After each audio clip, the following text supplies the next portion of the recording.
হিমালয় কন্যাখ্যাত দেশ নেপাল থেকে বিদ্যুৎ আমদানি পেছাচ্ছে। চলতি মাসে এই বিদ্যুৎ আমদানির কথা থাকলেও বাংলাদেশের প্রস্তুতি নেই। নেপালের গণমাধ্যম কাঠমান্ডু পোস্টে প্রকাশিত এক প্রতিবেদনে বলা হয়, বাংলাদেশ এলসি খুলতে না পারায় নেপালের বিদ্যুৎ বাংলাদেশে রপ্তানি করা যাচ্ছে না। বাংলাদেশ বিদ্যুৎ উন্নয়ন বোর্ডের সংশ্লিষ্ট কর্মকর্তারা জানান, নেপাল থেকে বিদ্যুৎ আমদানির বিষয়টি পুরোপুরি সরকারের উচ্চ মহলের উপর নির্ভর করছে। এছাড়া বিষয়টি নিয়ে এখনও কাজ চলছে। বিস্তারিত মোহাম্মদ শাহাবুদ্দিন মাহাতাবের রিপোর্টে। গেল বছর 15 নভেম্বর বাংলাদেশে প্রথমবারের মতো 40 মেগাওয়াট বিদ্যুৎ রপ্তানি করে নেপাল। ওই দিন ভারতের গ্রিড লাইন ব্যবহার করে পরীক্ষামূলকভাবে ওই বিদ্যুৎ বাংলাদেশে আসে। পিডিবির সদস্য এ প্রসঙ্গে কালবেলাকে বলেন, বিষয়টি নিয়ে কাজ চলছে। আমরা চাই বিদ্যুতে দক্ষিণ এশিয়ার রিজিওনাল কানেক্টিভিটি তৈরি করতে। ভিশন এসি নিয়ে এলো মানিব্যাক গ্যারান্টি অফার।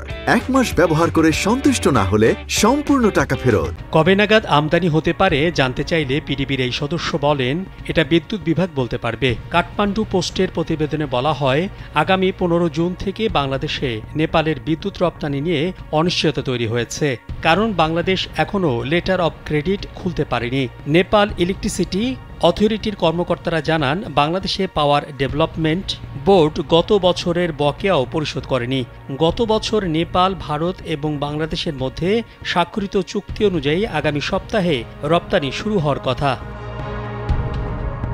ওই প্রতিবেদনে আরও উল্লেখ করা হয়, 2024 সালের 15 নভেম্বর নেপালের জ্বালানি মন্ত্রী দীপক খারকা, ভারতের বিদ্যুৎ মন্ত্রী মনোহর লাল এবং বাংলাদেশের বিদ্যুৎ মন্ত্রণালয়ের উপদেষ্টা মোহাম্মদ ফজলুল কবির খান যৌথভাবে বাংলাদেশে বিদ্যুৎ রপ্তানি উদ্বোধন করেন।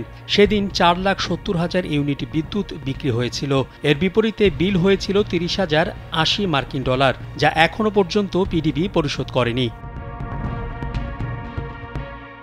নেপাল থেকে বিদ্যুৎ আমদানির জন্য বাংলাদেশ আলোচনা শুরু করে 6 বছর আগে। 2018 সালে একটি সমঝোতা স্বাক্ষর সই করে দুই দেশ। নেপালের ওই জলবিদ্যুৎ ভারতীয় গ্রিড লাইন ব্যবহার করে আনতে হবে বলে ত্রিপক্ষীয় চুক্তি নিয়ে একাধিকবার আলোচনা হলেও বিগত আওয়ামী লীগ সরকারের আমলে চুক্তি হয়নি। গণ অভ্যুত্থানে আওয়ামী লীগ সরকারের পতনের পর অন্তর্বর্তী সরকার দেশ পরিচালনার দায়িত্ব নিলে গত বছরের 3রা অক্টোবর ভারত, বাংলাদেশ ও নেপালের মধ্যে ত্রিপক্ষীয় চুক্তি হয়। চুক্তি অনুযায়ী প্রতি বছর বর্ষা মৌসুমে 7 মাস বাংলাদেশে বিদ্যুৎ রপ্তানি করবে নেপাল। এর আগে গত বছরের 11 জুন আওয়ামী লীগ সরকারে থাকার সময় সরকারি ক্রয় সংক্রান্ত মন্ত্রিসভা কমিটির বৈঠকে নেপাল থেকে সরাসরি ক্রয় পদ্ধতিতে বিদ্যুৎ কেনার প্রস্তাব অনুমোদন করা হয়েছিল।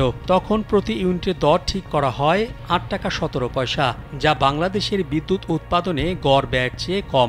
বাংলাদেশে এখন প্রতি ইউনিটের উৎপাদন ব্যয় 11 টাকার বেশি। চুক্তির আওতায় এপ্রিল থেকে নভেম্বর পর্যন্ত 7 মাস বিদ্যুৎ আসবে। প্রতি বছর আনুমানিক 130 কোটি টাকা হিসেবে এই বিদ্যুৎ কিনতে 5 বছরে খরচ হবে 650 কোটি টাকা। মোহাম্মদ শাহাবুদ্দিন মাহাতাব, কালবেলা।